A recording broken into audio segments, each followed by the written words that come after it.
Hello, good morning here in Kyoto.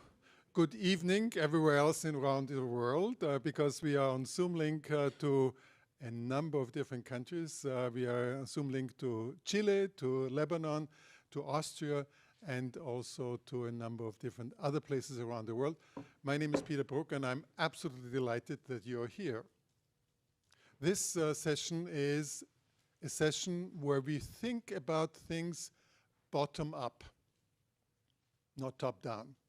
So we had a session before on technology frameworks, very much on policy issues, on how basically the global systems of technology, economy, and also digital solutions work.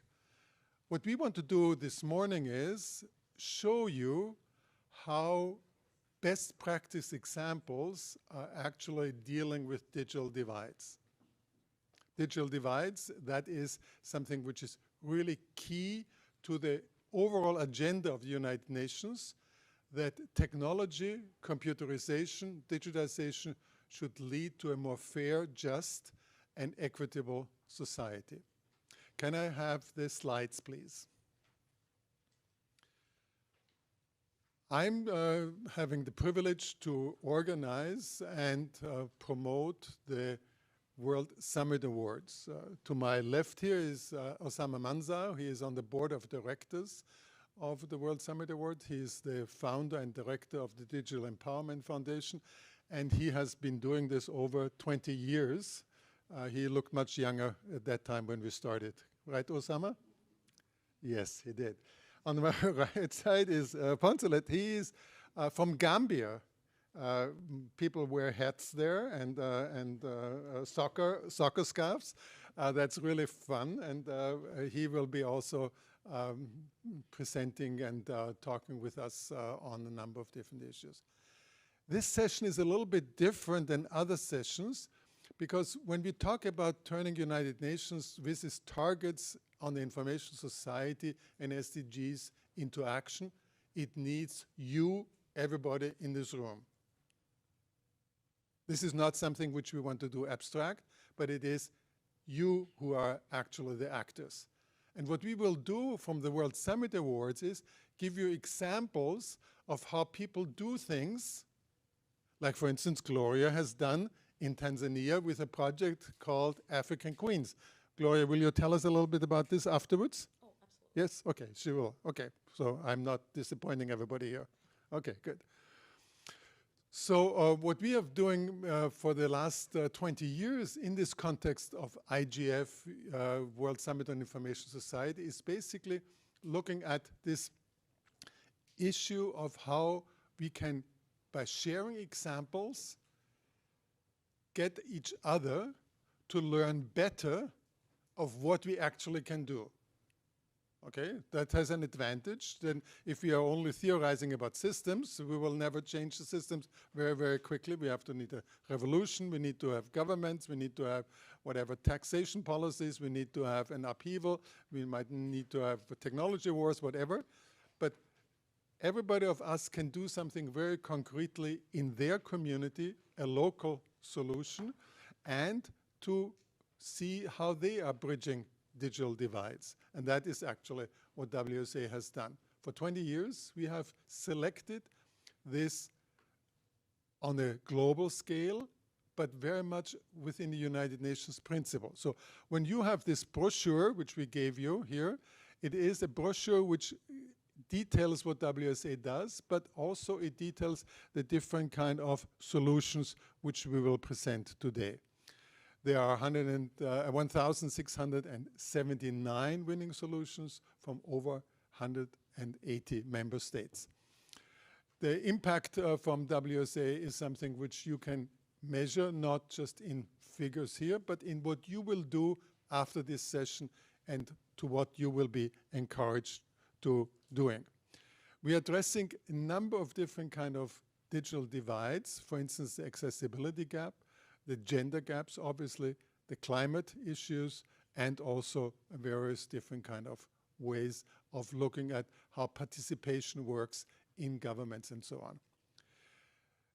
We have the chairs a little bit differently arranged here. So if you want to talk and contribute, just sit on a chair and then grab the microphone here, because this should be actually a fishbowl session, but this arrangement here is a little bit frontal, so it's a little bit aggressive, so it's not inclusive, not very community.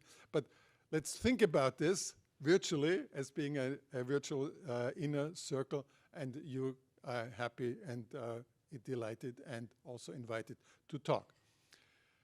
When we are talking about examples, let's hear from the people who are doing it. So we have 4 people who will do presentations. Malak Yakut, she's from Lebanon. She will talk about the volunteer circle. Matias Rojas from SociaLab, Tiffany Tong from Aloi, and then Gloria Mangi. She is here in the room. Can I see if Malak is online? Malak, are you in Beirut? Are you up or are you sleeping? Malak, can we have, is she online?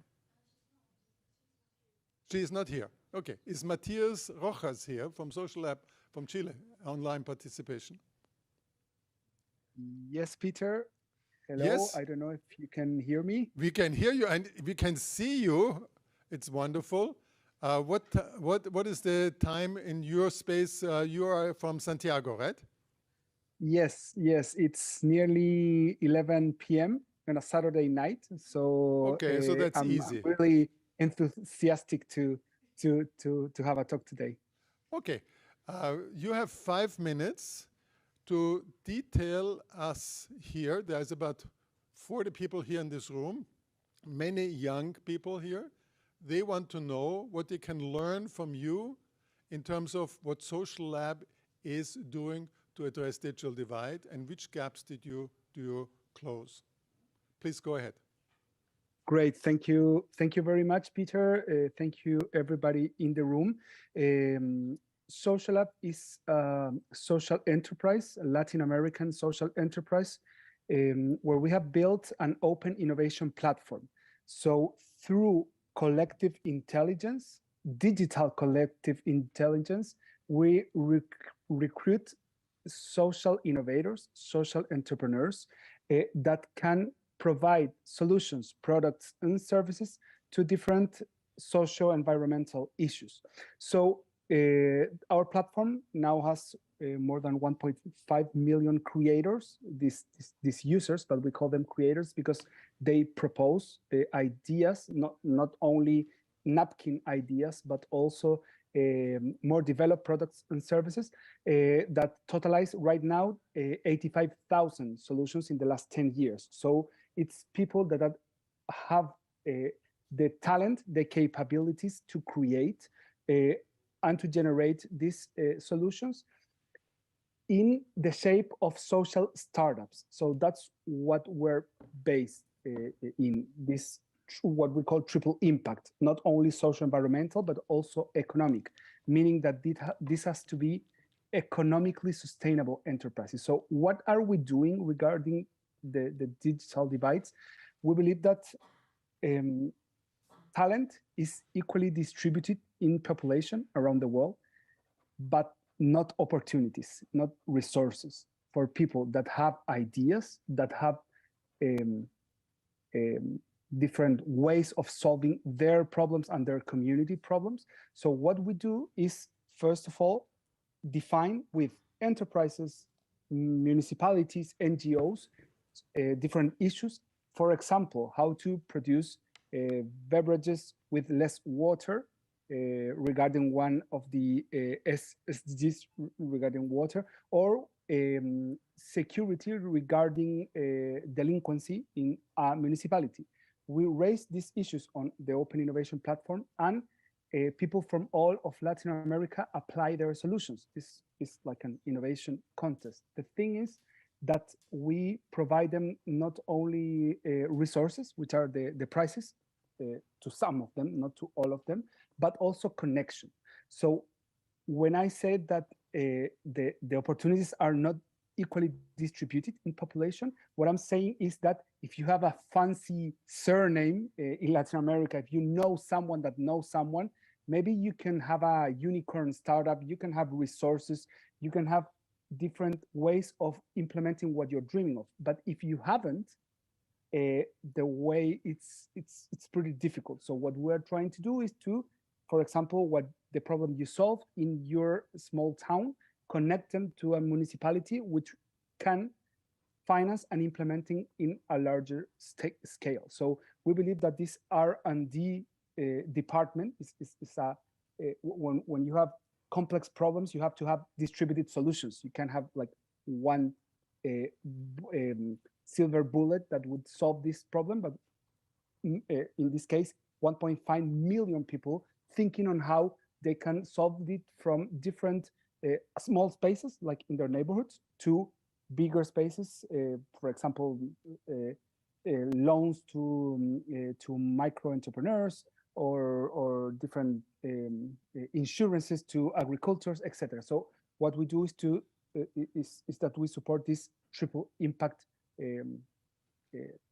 solutions, or they can be in a social way, environmental way, but always having this economic component, so we can assure that if they have a good and healthy business, this can be, the impact can be auto-sustainable in the future. So that's more or less what we do. We are based in Chile. We started in Chile, but now we covered all Latin American countries because of the digital nature of our business, of our platform, that let us reach people very far away, not only in the big cities where we used to see these social startups. So I don't know, Peter, if that was clear or not.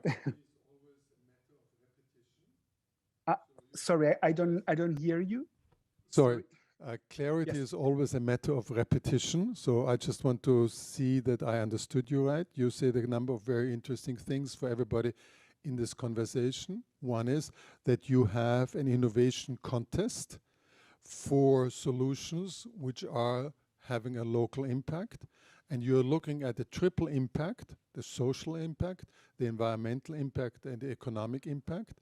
And people who go through your process of the SociaLab are actually getting from you the connection capital which they need in order to have, for instance, a better traction with the municipalities, with other communities, or with the people who can institutionally implement what they want to do.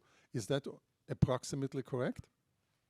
Yes, it is, Peter. And just to emphasize one of the points you made, we distribute money. We don't have money. We don't have like a big bag of money, but we get where the demand is. For example, in a municipality that is eager to buy, to implement, to finance one solution, and that money is not ours. We just channel it to the correct entrepreneur. So that makes us like a distributed network of solutions. It doesn't depend on me, but the more connections we make, the better the impact we generate. Okay, I'm looking in the room here. I see that there are a lot of faces very eager to think about this. One of the faces which are very eager to think about this and to talk about it is from India, and it's Osama Manza, and he wants to use this fishbowl session motion to basically speak right away. Osama, do you have a microphone? Yes, it's yes.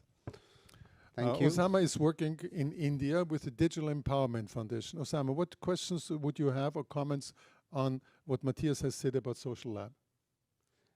Okay, so thank you very much, Peter.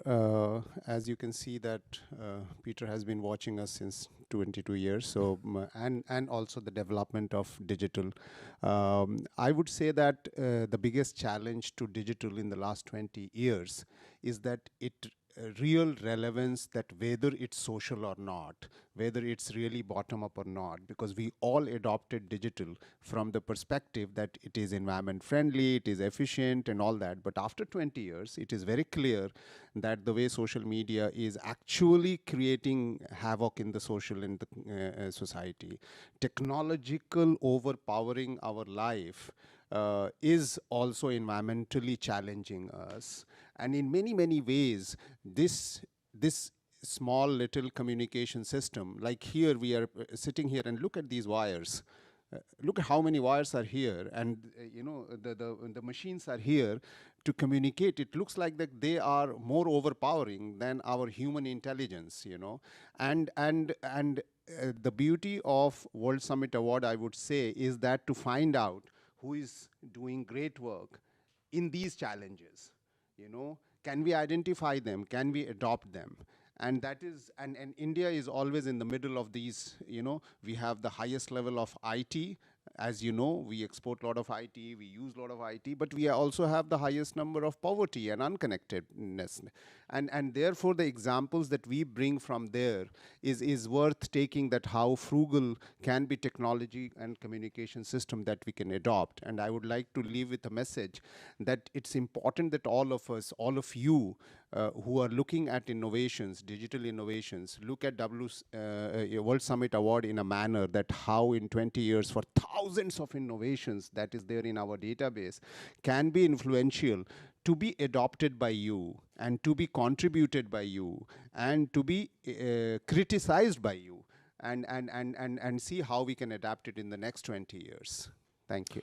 This was not a discussion on what Matias said on SociaLab, but it was a marketing speech for WSA. Thank you very much for this public relations effort. If you open up this booklet, which we have distributed to you, you can see on pages 10 and 11, you can see a description of the projects which we are presenting, and you can see also a description of SociaLab. And you find also the connection of what Matias has presented. So if you want to just to Google it while we talk or later on, you can do that. Are you ready to hear another example? If I don't hear you speak, I will not call up the next example. So can you please say loudly, yes? Yes. Great. Can you say it in Japanese? Hi. Very good. So everybody try now Japanese. Say yes in Japanese. Hi. Okay, very good. So Tiffany, are you ready to present? Because everybody said in Japanese, yes, hi. Tiffany, Yes. are you online? Hi, also from me. Hi, Tiffany, how are you? Very good. How are you, Peter? Very good. Where are you at the moment? I'm in Nepal, In Nepal, and in which place in Nepal? in Kathmandu, the capital. And you have a very early morning, I guess. That's right. I Yes. love early mornings, so very, very appreciate Okay, it. thank you very much, Tiffany, that you are talking to us. You live sometimes also in other places, right, than Nepal. Where do you live and work from usually also? That's correct. Our company is headquartered in Singapore, and we're mainly operating in Nepal right now and expanding to other countries. Okay, you can see, so everybody in the room and also online, you can see that actually solutions which WSA is selecting as best practice examples are global solutions, the way Matias has talked about, and also Osama, global solutions for very concrete local and community problems. What is the community problem which you are dealing with the solution called Aloi? Tiffany, please. Yes, definitely agree with that. And I definitely also agree with what Matias said about talent is equally distributed in the world. We firmly believe that, and that we also need distributed solutions that are solving last mile problems, right? So that's what our company enables. We are a financial technology, a fintech company that is focused on social impact by helping informal sector micro entrepreneurs access financing so that they can build their solutions and build their businesses so that they can provide really close last mile services to the customers closest to them. So what we do is that our technology helps monitor how loans are being used and how they are being repaid so that the lenders that have more trust to lend to these micro entrepreneurs. Right now, a lot of micro entrepreneurs don't have these traditional requirements for financing. They don't have collateral, they don't have credit histories. And so most lenders don't want to lend to them, and they cannot access a right level of capital for them to grow. So what our technology does is it provides more monitoring that is automatic through the technology so that the investors have more trust and they can see what is happening with their loans so that they want to work with these types of entrepreneurs more. And what we're doing in Nepal in the last 5 years is that we've built up different sectors and different value chains that we work with. So for example, we work in electric vehicles and we work in agriculture. So in electric vehicles, we work with these electric minibuses and e-scooters and e-vans. And in agriculture, we work in dairy and coffee and small grocery stores, helping them to use our technology to trace how the financing is being used and how it's being repaid so that the lenders can lend to them. And how this happens for us is similar to a mobile money. So we don't use an app because talking about digital divides, it's not everyone doesn't have a smartphone. And even if they have a smartphone, often they don't have mobile internet, right? So we use SMS, and so that everyone with a simple phone without mobile internet can use our technology, and they get their digital loan through their mobile, through this SMS. And then they can spend it at vendors that are related to their loan purpose. So for example, electric vehicle loan can only buy their business inputs from electric vehicle vendors or electric vehicle training institutions. And so it makes sure that the loan is being used that way. And then in terms of repayment, we also work with the people who buy the products. So for example, we also work in coffee, and we work with coffee traders that pay the entrepreneurs in digitally through our system so that we can increase the data in their income, and also increase ability to repay every day their loan so that it makes it almost a savings habit.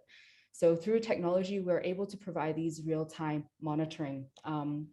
And what we really found is that the biggest digital divide in terms of financing really is the digital divide of data.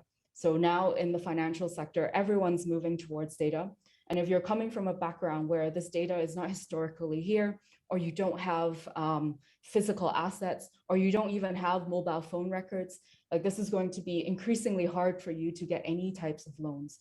And so that's why we built our technology so that you can really create new types of data, and you can prove your ability as an entrepreneur through how you use the loan, so that you can build up your pipeline and build up your credit score and build up your digital credit histories, so that going forward, you won't be left behind.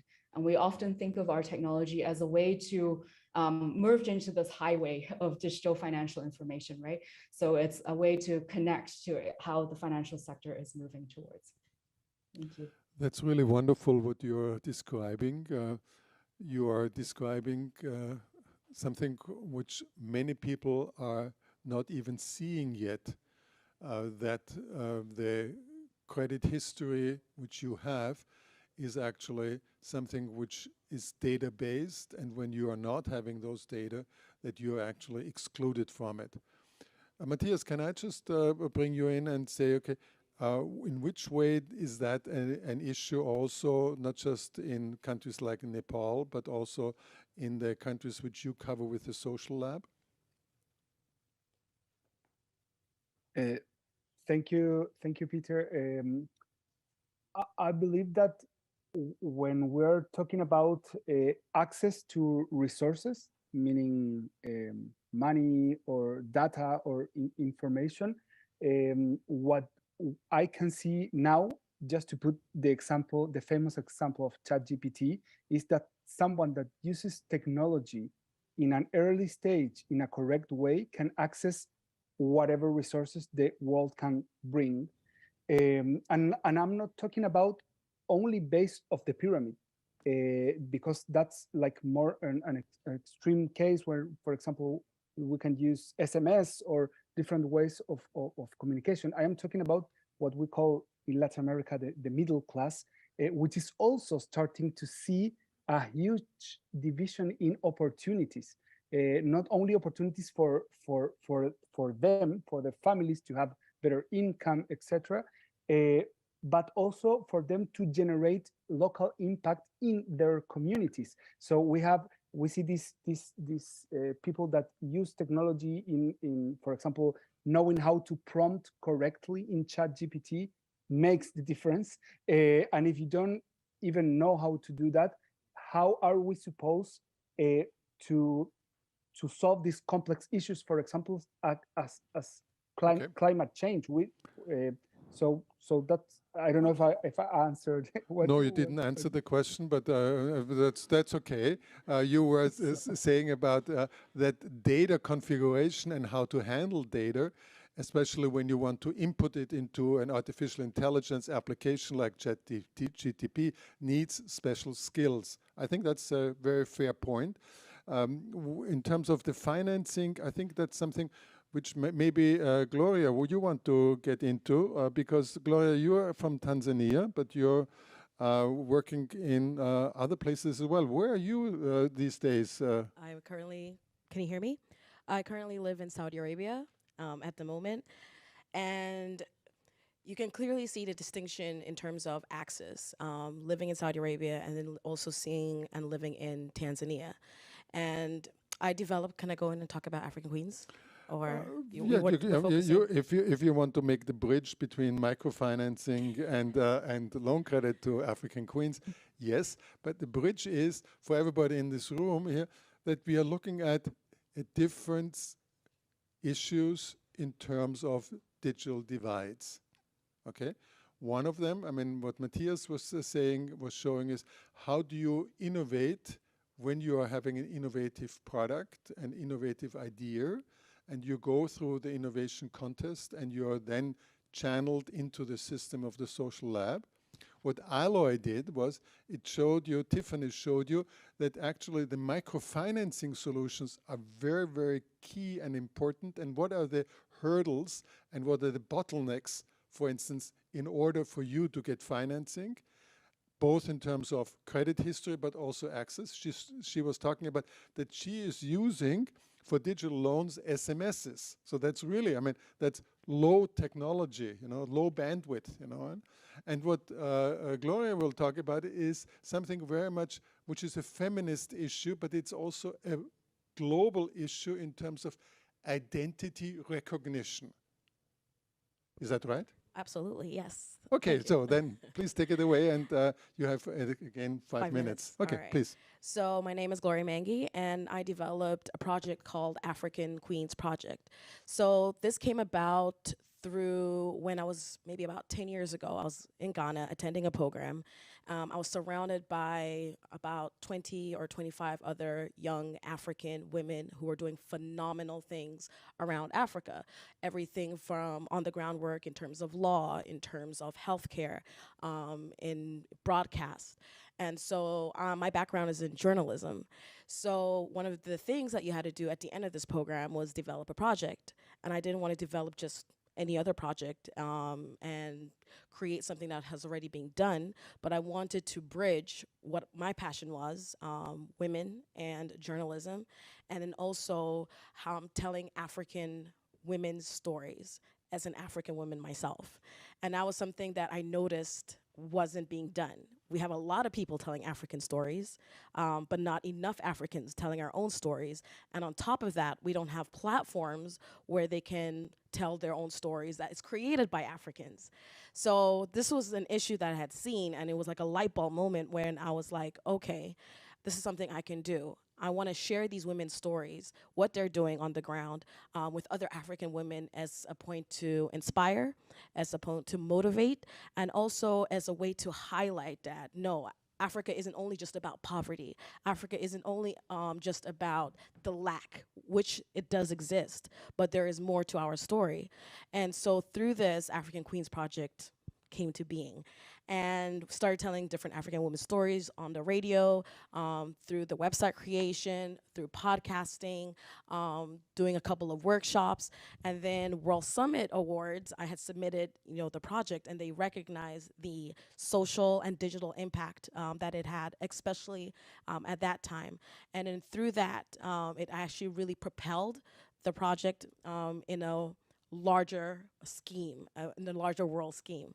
And so just being able to highlight these women's story, highlight the paths that they were doing, and also connect that to younger women was something that I thought was really relevant and pertinent at that time, and still do think. And this was a discussion that I was even having with Professor Peter about the fact that there are now more projects that sort of mirror what is happening, but it still kind of takes out from the context of, is it still African people telling these stories authentically, and also telling them realistically.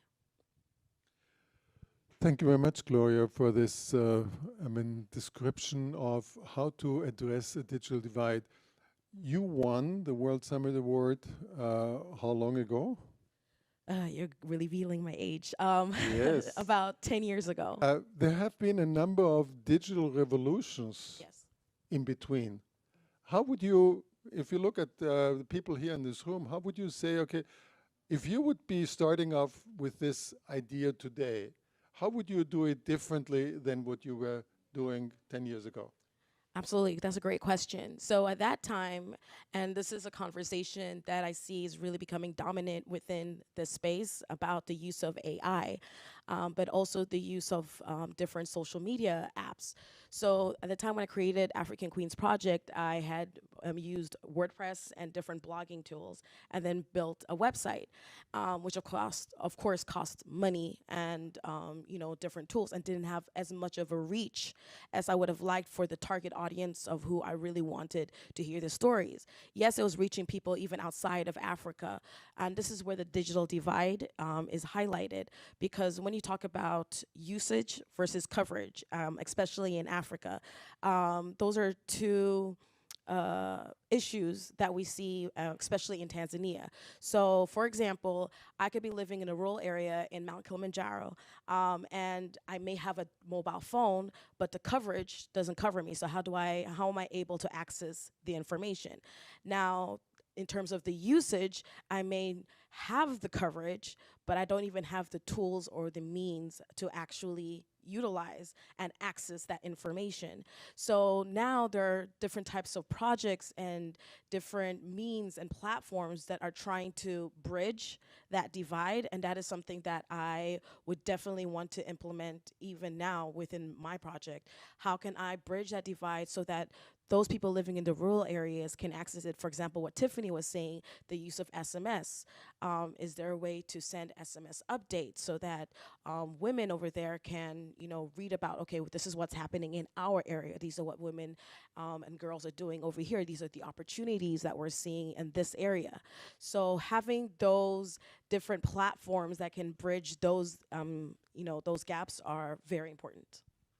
You're talking about now the technology access divides. If I look in the room here, does anybody of you here in the room, 45 people, 40 people here, have an issue in terms of technology access? I would say no, right? But in terms of your own access, who of you is accessing a social media platform? Can you just raise your hand if your social media platform? I think it's almost everybody, right? So now the question for you is, you started your African Queens project with a website, and you were looking for a WordPress template and things like this. What is the bias of social media today for having something like an African Queens project? Or let me say it differently. How would you strategize to be an influencer? See, the term influencer, I think, has a very negative connotation in my eyes, because the moment you think about a social media influencer, you think about, the social media models, and, they're trying to influence you to buy a certain product. And so that you see the word ad over there, so automatically you think, okay, they're trying to sell me something, as opposed to it being you just really trying to highlight and sort of expose the issues that are going on. And I think this is where my heart as a journalist lies, because everybody wants to call themselves, a journalist, and everybody wants to say, yes, I work in the media, because they have a social media platform. But then you have issues about verifying the information, verifying if what is happening or what is being said, is it actually factual? And so influencers don't necessarily have to do that. So I don't know if my goal is to be an influencer per se, but definitely to create authentic platforms where information can be seen as, the information that is being told there can be seen as something that, is authentic and it's true and is verifiable. That's a very good point for this fishbowl session. Does anybody of you here in the room, if you want to say something, just come here and introduce yourself, and then you can sit here and we will have a conversation. It should be interactive. Hi, my name is Alicia Hipner. I'm from the AP-NIC Foundation. I just wanted to ask further to your statement about being an influencer. Absolutely. Thinking about it though with the algorithms that come through from the social media applications, it is really interesting that I still struggle to get information that's diverse, news that's diverse, other kinds of access to information broader than what's being pushed towards me. So as changing platforms, how do you think that would look in response to your, now changing the way you would have approached things? Absolutely. Why don't you stay here, Alicia, and maybe we can have a back and forth, because you might have a follow-up question, unless somebody else sits on the second chair here, okay? Gloria, please. I think that's a really good point that you made, talking about the algorithm. The way the algorithm is geared in terms of like social media is that they're trying to get more ads and more sponsors and collect data, and not necessarily in terms of the target audience in regards to, okay, I'm a Tanzanian, I have information about Tanzania, I want to reach maybe the United States of America or Europe. How can I do that? So I think in regards to your question, I think maybe trying to create other platforms that are not influenced by major corporations that have their own agendas would be maybe one of the key things to look at instead. So having your own app, for example. So if you wanted to see what I was doing versus, just going on to, Instagram or on, Facebook, okay, I heard about African Queens Project, which is another thing. How do you hear about African Queens Project? But I'm just kind of going to talk about the app a little bit, and I'll go back to that, is by creating this app so that people have access to this information. But the key thing is, how do you hear about the project itself? And I think that's where conversations like this is important. This is where ambassadorship is important, where if you hear about this, another network hears about this, now they can kind of push that in their area through their own algorithm, so that people can kind of see that and know, okay, this is where I can get a link to the project. Does that make sense? Absolutely. Yeah. No, and that is exactly what it is. How would I get that information on African Queens unless I come to these kind of forums, these platforms? Right. Because the algorithms are really pushing. And it's a huge divide that you actually really highlighted, and that's something a challenge that I face myself in regards to making sure people can actually know about African Queens Project, or know what's happening within the continent. Not even just my own project, but what other people are doing in the continent that could be of relevance to somebody maybe somewhere else, even in in Chile. Would that be a good point to ask people here in the room, who is able to translate what Gloria is saying actually in their own circumstances, in their own lives? Are you able to create your own app? Who can you raise your hand? Who is able to do an app? Because I'm not. I'm technologically too stupid for this. But Gloria, are you able to do an app? Absolutely not. But okay. But that being said, yes. I think. So whom do you need for the app? So you'll need a tech expert. But okay, I see a lot of tech experts here, female and male. There's somebody over here. Yes. Okay. Here you are. Okay. Okay. What app would you create? So many apps. Okay. Depends. What technology would you use for creating the app? You have to go to the microphone, please. He does not look. Yeah. You have to go to the microphone, because otherwise the people online can't hear you, and that's not fair. That's creating a digital divide. Okay. First of all, I'm Ibrahim Mohammed from Nigeria.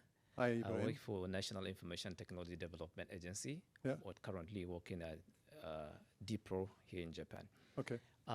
You have so many options to develop an application, depend on you know, one of the things now, one of our priorities is privacy, security.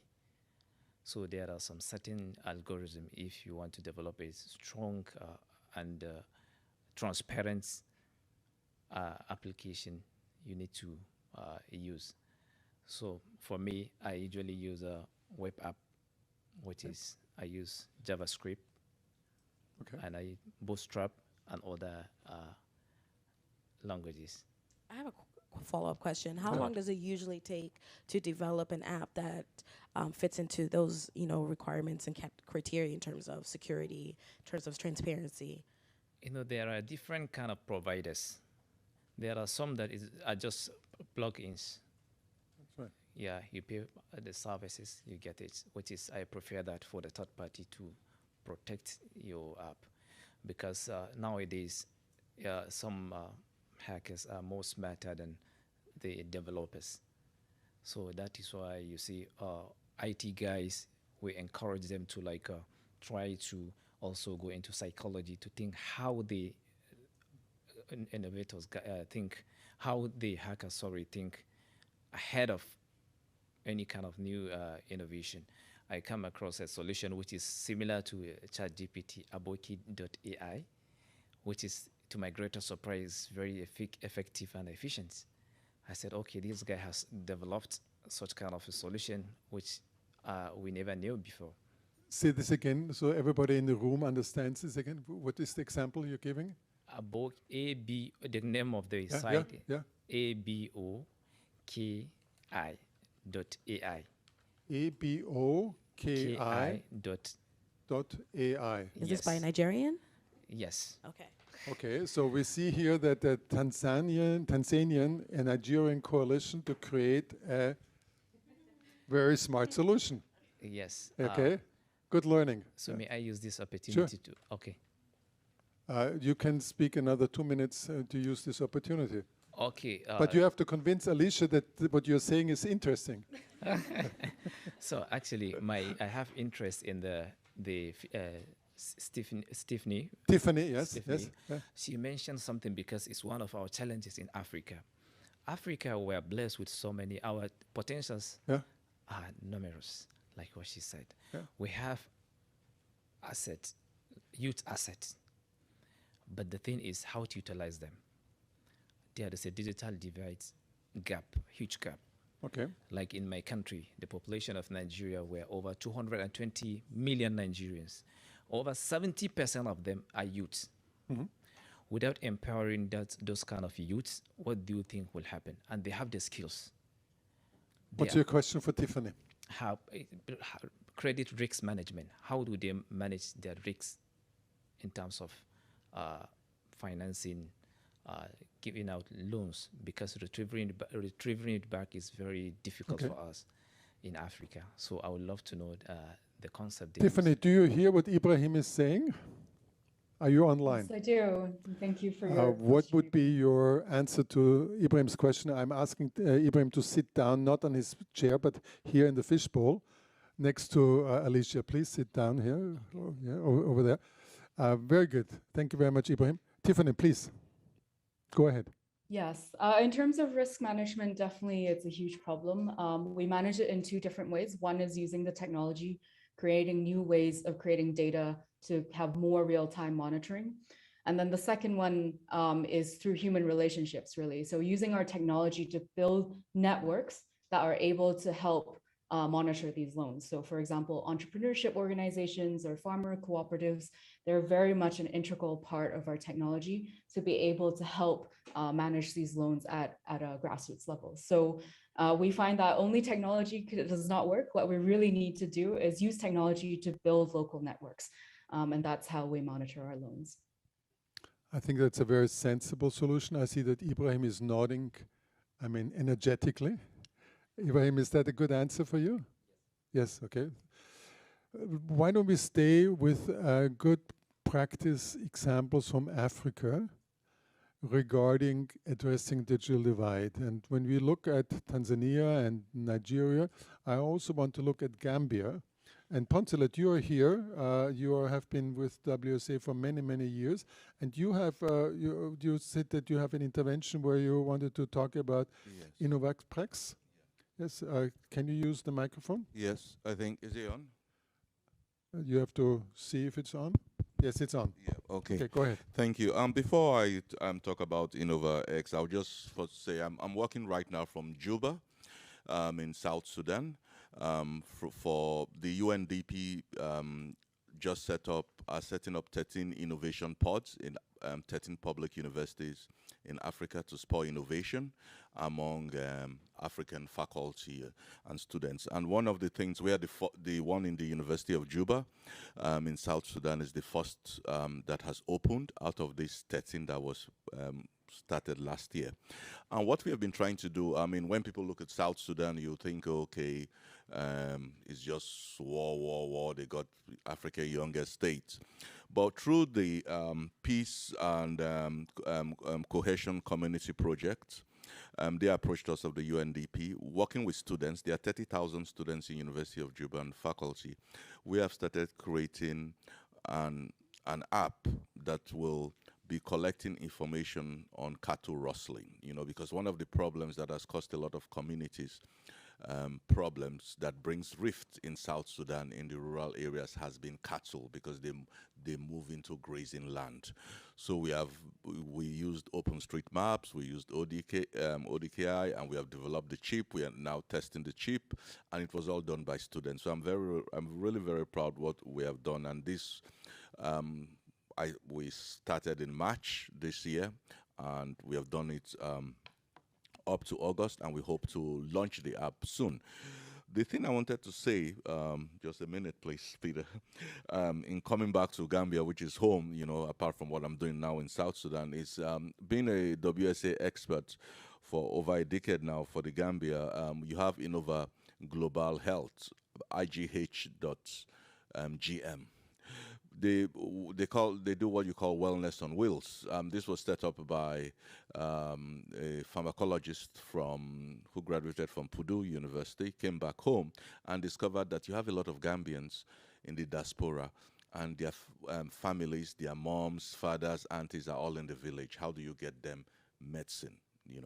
And he has created this platform whereby they just pay money and the medicine from Gambia is delivered to their families, so wellness on wheels. And it has really helped a lot of people in the country that we really have problems with diabetes and hypertension. And I will encourage you to see what IGH.GM has done. Thank you. Thank you very much, Poncelet. You are showing something which I think is very important for everybody in the room here, that what WSA is looking at is technology innovations which are solutions to local problems. And the interesting thing here is that innovation comes out of a personal recognition of a need. So what you're saying is here, for instance, in how do I get the medicine if I'm living abroad to my family at home in Gambia? What Gloria was talking about was how do we shift the issue of how storytelling works about women who do incredible things in Africa. What Tiffany was talking about is how do you really change the microeconomics for people who have an entrepreneurial engagement and entrepreneurial vision and an entrepreneurial drive, but they do not have the financial resources. And what Matias was talking about was really interesting in terms of how do you basically scale social digital innovation? And his answer is, with the SociaLab, is how do you bring this out in terms of connecting people with institutions and funders in terms of applications? I see that we have another 5 or 8 minutes. Is there anybody in the room? Sorry, yes, please go ahead. Sorry, this is Matias. Yes, Matias, please go ahead. Yes, okay. Just thank you, Peter. Just wanted to connect the last thing you said regarding the distribution of resources to what Gloria was telling about the algorithms and the use of technology. What I believe personally is that well, algorithms are not bad or good, are neutral as any technology, but we always have to ask ourselves, what's the business model behind the algorithm? Because basically what the business model for social networks right now is, I don't know how to say it more politically correct, but to wash our minds. It's to control our will, and algorithms maybe sometimes understand better what we want than ourselves. So their business model is to change the way we think, to make us do things that we're not even conscious. So when we take that reflection, that thought to social innovators, what we should always ask is where money coming from, what's their business model, because sooner or later we could have the same effect that this social network that, for example, Facebook just wanted to connect people and meet other people, but we all know what it has finished. So that's a question for every innovator in the room or what is listening. So where the business model is, maybe in a early stage, you can have grants, you can have subsidies from the government, but what happens when you scale? And that can change the effect of your innovation regarding where money is coming from. Just wanted to leave that thought. Maybe it's useful for someone. I think it's very important what you address, and that is a huge issue everybody in the room should know about, and WSA does not give you an answer on this. This is, how do you scale social innovation beyond the single project?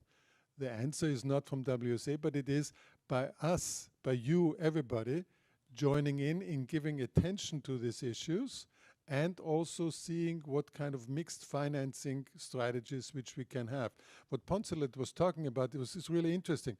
There is somebody who is coming in from a United Nations organizations into a situation of enormous social needs, but as Ibrahim said, enormous African talents. You know, I mean, 30,000 students at the university in Juba is just incredible. You know, and then you apply it in terms of what is the social need regarding, for instance, cattle grazing and people, I mean, having real issues and even, you know, I mean, tribal wars around that issue if you're not having, I mean, a proper solution on this. So that is something which is really important to see how you're scaling from an individual understood social need to having implemented a workable solution, to growing this solution, and also then to scale it into the various different kind of applications and territories. We have an online community and an online moderator. I recognize the online moderator, Nora. She's sitting in Austria. No, actually, she's sitting in Luxembourg, I guess. Nora, is there any input from the online community which you want to share before we go into the closing statements? Nora? No, there are no comments. There are no comments. Do you have any comments? No, I would give the last points to the speakers on the floor. Okay, very good. Thank you very much for getting up at 3 o'clock in the morning for this. I understand that this is a real challenge. Tiffany, do you want to have final closing thoughts on how to address digital divides through what you have learned in this conversation now? Please, go ahead. Yes, definitely. I mean, it's really interesting all the way from how to tell better stories and how people can access those stories, right? To financing, to understanding how different communities can come together. And I think that's really the key point about financing there for social innovation is also really important. What I think is we have to change the stories of what social innovations are and what type of impact they can make and how they grow. Because right now, honestly, as a startup, most of the models that we are told are related to Silicon Valley type tech companies, right? And we're told you have to grow like this and you have to have impact like this or else you will never succeed. And I think that narrative around the stories of how social innovation happens and can happen and what models are out there really needs to be much wider spread, or else people would go in with a different idea, or they would follow the advice of different types of companies and then make mistakes in growing their own social innovation. So I really appreciate this forum to be able to share more of these stories and learn from each other about what models could be successful and how we create these new models for the future instead of using the old growth models. Thank you very much. This is what WSA is all about, to change actually the narrative, but also even the framework by which we look at innovation, technology, digital-driven innovation, in terms of the social impact. Matias, do you have any additional thoughts building on what Tiffany just said now, or something which you had as a interesting thought lightning hitting you while we are talking? Yes, thank you, Peter. A couple of things. I totally agree with Tiffany in this zebra movement. I don't know if the room is aware of it, but this counterweight of the unicorn, Silicon Valley unicorns, I think that should be also adopted as a new growth model, the zebra startup movement. Maybe afterwards the people in the room can investigate a little bit more about it, but it's very interesting how we change our paradigms. Second, just wanted to encourage everybody that has this need not only to altruistically help others, but to unleash their talent in the smaller way possible, to start with something that's what we from SociaLab, we push any idea just with lean methodology, meaning fail fast and fail cheap, is a good start to build something from nothing. So encourage everybody in the room that has a concern and surely have the talent to put it in paper and then build some prototype, etc. So thank you very much for this space and a lot of things that I take home too from the conversation. Thank you very much, Matias. I just want to, for everybody in the room, also rephrase what you said. The idea is, Alicia and Ibrahim, for instance, to counteract and contrast the unicorn story with the story of a different animal, and it's the zebra. And the zebra is actually a feminist approach towards using social innovation narratives for scaling. That's what Matias was talking about. So if you want to look it up and Google it, it's zebra. It's like the animal. Some of you in Africa know it better than people in Austria, because we know only snow foxes. Last word to you, Gloria. What did you learn from this conversation here? From what Poncelet said, what Ibrahim intervened, and what Alicia said, and what everybody else was sharing. Please, Gloria. I think forums like these are so important because we get to hear what other people are doing in different countries, and then you also get a chance to see, is this something that maybe I can incorporate in my own country? Is this something I can partner with somebody?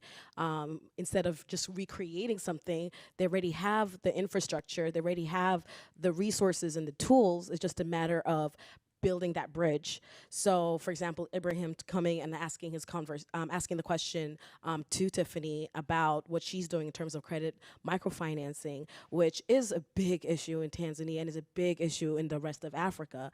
But instead of having people try to recreate these processes, how do we just bring Tiffany to Nigeria, to Tanzania, and possibly even teach or recreate something over there? So this for me is something that I'm very passionate about bridging, about telling people stories, about connecting different people from different walks of life, and having a core vision in what it is that we're trying to do. So through African Queens Project, through the WSA and what they're doing, which is absolutely incredible, highlighting all these different influencers, even though it's not my favorite word, in what they're doing across the world, but also in terms of the social impact of that as well.